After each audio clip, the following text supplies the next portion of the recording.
கதை நேரம். பார்த்திபன் கனவு போன கதையோட தொடர்ச்சி. மாமல்லபுரம். கடற்கரை பட்டணமான மாமல்லபுரத்துல அன்னைக்கு அல்லோல கல்லோலமாக இருந்துச்சு.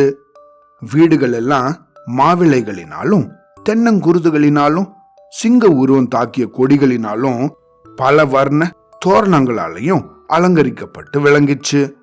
தெரு வீதிகள்ல சித்திர விசித்திரமான கோலங்கள் போடப்பட்டிருந்துச்சு. தேர்கள், யானைகள், குதிரைகள், கோபுரங்கள், பலவித விருட்சங்கள், பூச்செடிகள், இது போலெல்லாம் போட்ட கோலங்கள் கண்ணுக்கு விருந்தாக இருந்துச்சு. அதிகாலையிலிருந்தே ஸ்திரீகளும் புருஷர்களும் சிறுவர் சிறுமிகளும் பட்டு பட்டாடைகளினாலும் பசும் பொன் ஆபரணங்களினாலும் அவங்கள அலங்கரிச்சுக்கிட்டு தெரு வீதிகள்லயும் திண்ணைகள்லயும் கூட்டம் கூட்டமாக நின்னுகிட்டு இருந்தாங்க. எங்க பார்த்தாலும் பேரிகை முழக்கம் மற்றும் மங்கள வாத்தியங்களோட ஒளியும் கேட்டுக்கிட்டு இருந்துச்சு. இந்த ஒளிகளுக்கெல்லாம் நடுவுல சக்கரவர்த்தி காஞ்சியிலிருந்து கிளம்பிட்டாராம். பாதி வழி வந்தாகி விட்டதாம். சக்கரவர்த்தியோட கோமகள் குந்தவி தேவியும் வராராம் அப்படின்னு எல்லாம் ஜனங்கள் ஒருவருக்கொருவர் பேசிக்கிற கலகல சத்தமும் கேட்டுக்கிட்டு இருந்துச்சு. இந்த மாமல்லபுர வாசிகள் எல்லாம் அத்தனை அதிக உற்சாகத்தோடையும் ஆனந்தத்தோடையும் அன்னைக்கு உற்சவம் கொண்டாடினதுக்கான காரணம் என்னன்னா, அந்த நகரத்துக்கு அன்னைக்கு மாமல்ல நரசிம்மவர்ம சக்கரவர்த்தி விஜயம் செய்வதாக இருந்ததுதான். சக்கரவர்த்தி விஜயம் செஞ்சு 7-8 வருஷங்களுக்கு முன்னாடி நின்னு போன சிற்ப பணிகளை எல்லாம் திரும்பவும் ஆரம்பிச்சு வைப்பார் அப்படின்னு அறிவிக்கப்பட்டிருந்துச்சு. சக்கரவர்த்தி கூட அவரோட செல்வகுமாரி குந்தவி தேவியும் வரப்போறதாக தெரிவிச்சிருந்தபடியால மாமல்லபுர வாசிகள் எல்லையற்ற குதூகலத்தோட அந்த நாளை திருநாளாக கொண்டாடினாங்க. அந்த காலத்துல காஞ்சி நரசிம்மவர்ம சக்கரவர்த்தியோட புகழ் 8 திசைகள்லையும் பரவி இருந்தது. பாரத நாடெங்கும் அவரோட கீர்த்தி வியாபித்திருந்ததோடு கடல் கடந்து வெளிநாடுகளுக்கும் போயிருந்தது. தெற்குல காவிரி ஆற்றங்கரையிலிருந்து வடக்கே கிருஷ்ணா நதி வரைக்கும் பல்லவர்களோட சிங்கக்கொடி கம்பீரமாக பறந்தது. அந்த பிரதேசத்துல இருந்த ஜனங்கள் எல்லாருக்கும் நரசிம்மவர்மர் கிட்ட அளவில்லாத பக்தி இருந்தது. அறிவிலையும் வீரத்திலையும் தயாளு குணத்திலும் நடுக்கண்டு நீதி வழங்குறதுலயும் குடிமக்களோட நலன்களை கண்ணும் கருத்துமாக பாதுகாக்கிறதுலயும் சிற்பம், சித்திரம், சங்கீதம் அப்படின்னு இந்த கலைகள் எல்லாத்தையும் வளர்க்கறதுலயும் நரசிம்மவர்மர் ரொம்ப சிறந்து விளங்கினது பற்றி அவங்களோட பிரஜைகள் ரொம்ப பெருமை கொண்டிருந்தாங்க. வடக்கே நர்மதை நதி வரைக்கும் படையெடுத்து போய் பொல்லாத புலிகேசிய போர்ல கொன்னு வாதாபி நகரையும் தீக்கிரையாக்கிட்டு வந்ததுக்கு அப்புறம் மாமல்ல சக்கரவர்த்திய பத்தி அவரோட குடிகள் கொண்டிருந்த பெருமை பல மடங்கு பெருகி இருந்தது. தட்சிண தேசத்துல நரசிம்மவர்மரை போல ஒரு சக்கரவர்த்தி இதுவரைக்கும் தோன்றினதும் இல்லை, இனிமேல் தோன்ற போவதும் இல்லை அப்படின்னு அந்த காலத்துல பல்லவ சாம்ராஜ்யத்துல வாழ்ந்த ஜனங்கள் எல்லாம் நம்பினாங்க. 300 வருஷத்துக்கு அப்புறம் தஞ்சையில ராஜராஜன், ராஜேந்திர சோழன் அப்படிங்கிற மகா சக்கரவர்த்திகள் தோன்ற போறாங்க அப்படிங்கறத அந்த காலத்து மக்கள் தெரிஞ்சு வச்சிருக்க வாய்ப்பில்லை தானே. இப்படி பல்லவ சாம்ராஜ்யத்தோட பிரஜைகள் எல்லாருமே நரசிம்மவர்ம சக்கரவர்த்தி கிட்ட பக்தி விசுவாசம் கொண்டிருந்தாங்க. அப்படின்னாலும் மாமல்லபுர வாசிகளுக்கு சக்கரவர்த்தி கிட்ட ஒரு தனி உறவு ஏற்பட்டிருந்தது. ஏன்னா அந்த பட்டணத்துக்கு பெயரும் புகழும் அளித்தவரே அவர் தானே. மகேந்திரவர்ம சக்கரவர்த்தியோட காலத்துல நரசிம்மவர்மர் இளம் பருவத்தினராக இருந்தபோது ஒரு தடவை மல்யுத்தத்துல பிரசித்தி பெற்ற மல்லர்களை எல்லாரையும் தோற்கடிச்சு வெற்றி பெற்றாரு. அப்போது அவருக்கு மகா மல்லன் அப்படிங்கிற பட்டம் அவரோட தந்தை மகேந்திரவர்மரால கொடுக்கப்பட்டுச்சு. சில காலத்துக்கு அப்புறம் இந்த பட்ட பெயரை வச்சு அந்த கடற்கரை பட்டணத்துக்கு பெயரும் வழங்கலாயிற்று. அப்பா, இந்த பட்டணத்துக்கு உங்களோட பெயரை எதுக்காக வச்சாங்க அப்படின்னு கோமகள் குந்தவி தேவி தந்தை நரசிம்மவர்மரை பார்த்து கேட்டா. இந்த தந்தை மகள் 2 பேரும் பல்லவ சாம்ராஜ்யத்தோட பட்டத்து யானை மேல அம்பாரியில உக்காந்துருந்தாங்க. அந்த பட்டத்து யானைக்கு முன்னாடியும் பின்னாடியும் வேலும் வாளும் தாங்கின போர் வீரர்கள் அணிவகுத்து போயிட்டு இருந்தாங்க. இன்னும் பல வகை விருதுகளும் போச்சு. எல்லாருக்கும் முன்னாடி பெரிய ரிஷபங்கள் முதுகுல முரசுகளை சுமந்துக்கிட்டு போயிட்டு இருந்துச்சு.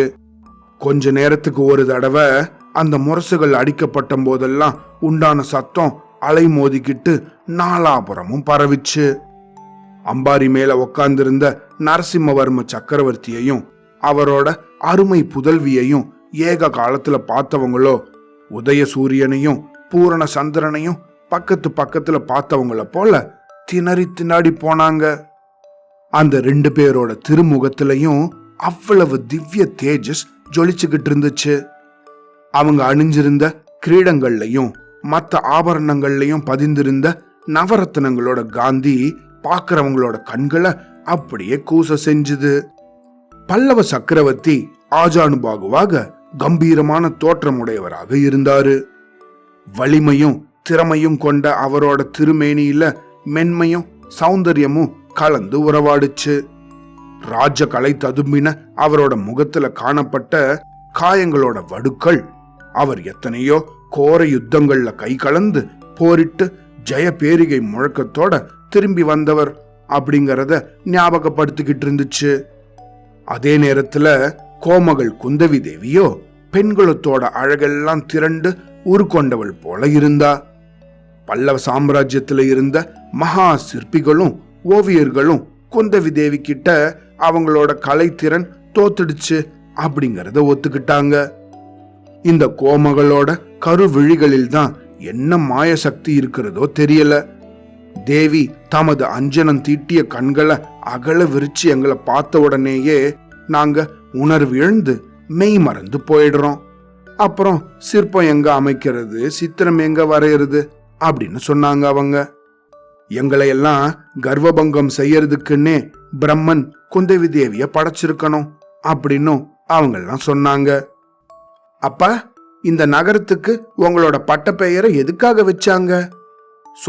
சொல்றேன்னு ஏமாத்திக்கிட்டே வரீங்களே, இன்னைக்கு கட்டாயம் சொல்லி ஆகணும் அப்படின்னு குந்தவி தேவி மறுபடியும் கேட்டா. அப்படின்னா இப்போ இந்த யானை மேல இருந்து நம்ம இறங்கணுமேம்மா அப்படின்னாரு சக்கரவர்த்தி.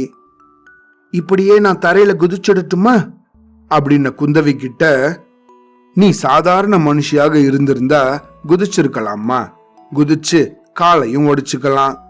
ஆனா சக்கரவர்த்தியோட மகளாக இருக்கிறபடியால அப்படியெல்லாம் செய்யக்கூடாது அப்படின்னாரு சக்கரவர்த்தி. எதுக்காக அப்பா அப்படி?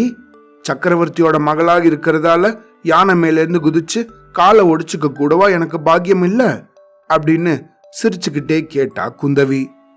ஆமாம்மா ஆமா, அப்படி நீ செஞ்சா காஞ்சி சக்கரவர்த்தியோட மகள் குந்தவி யானை மேலேந்து குதிச்சாலாம் அப்படிங்கிற செய்தி உலகமெல்லாம் பரவிடும். அப்புறம் அங்க வங்க கலிங்கம் முதலான 56 தேசத்து ராஜகுமாரர்கள்ல யாரும் உன்னை கல்யாணம் செஞ்சுக்க முன் வர மாட்டாங்களே. அப்புறம் உன் கல்யாணத்துக்கு சீதை விஷயத்துல ஜனகர் செஞ்சது போல நானும் ஏதாவது தந்திரம் செஞ்சாகணும் அப்படின்னாரு சக்கரவர்த்தி. ஜனகர் தந்திரம் செஞ்சாரா? என்ன தந்திரம் அப்பா அப்படின்னு குந்தவி கேட்டா. சீதை சின்ன பெண்ணாக இருந்தபோது ஒரு நாள் வில்ல தெரியாத்தனமாக தூக்கி நிறுத்திட்டா. இதுக்காக அவளை 56 தேசத்து ராஜகுமாரர்களும் கல்யாணம் செஞ்சுக்க மறுத்துட்டாங்க. கடைசியில சீதையோட அப்பா என்ன செஞ்சார் தெரியுமா? விஸ்வாமித்திர ரிஷிய அனுப்பி ராமன் அப்படிங்கிற அசட்டு ராஜகுமாரனை தந்திரமாக கூட்டிட்டு வர செஞ்சாரு. ஒரு பெரிய வில்ல நடுவுல முறிஞ்சது தெரியாதபடி தந்திரமாக பெட்டிக்குள்ள வச்சிருந்தாரு. ராமனோ அந்த வில்ல விளையாட்டாக எடுத்ததும் வில்லு முறிஞ்சு 2 துண்டாக ஆயிடுச்சு. உடனே ஜனகரோ, அச்சுச்சோ, எங்க குல சம்பத்தாகிய வில்ல நீ உடைச்சிட்டியே, ஒன்னு உடஞ்ச இந்த வில்ல சேர்த்து கொடு, இல்லன்னா என் மகள் சீதைய கல்யாணம் பண்ணிக்கோ அப்படின்னு சொல்லிட்டாரு.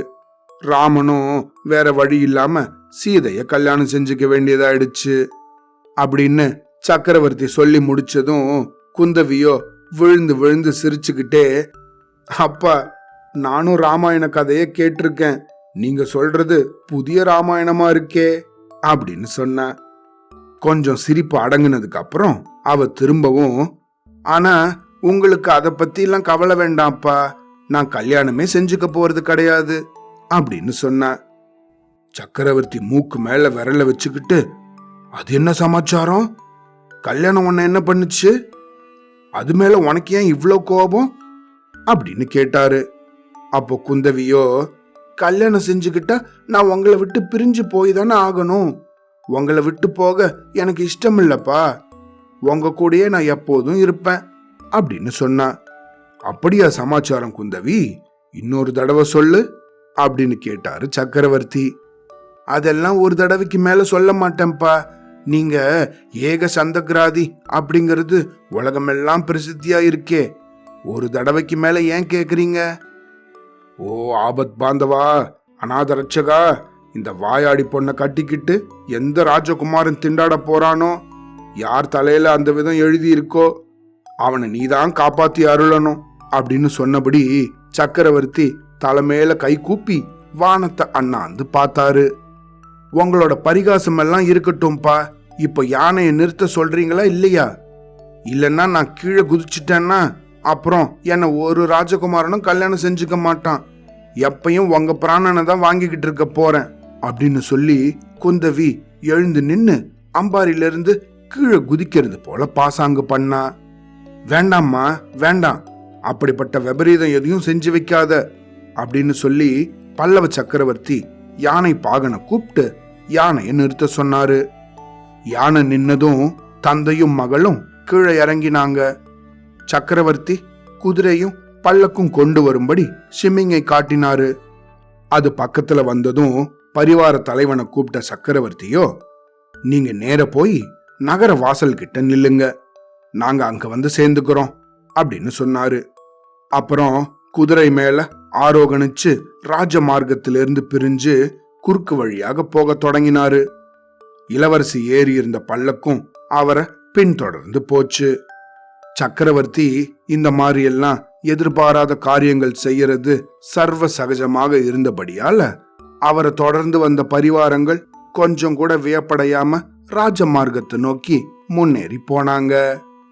இதுக்கப்புறம் என்ன நடந்ததுன்னு அடுத்த கதையில கேட்கலாம். சரியா? அவ்வளோதான்.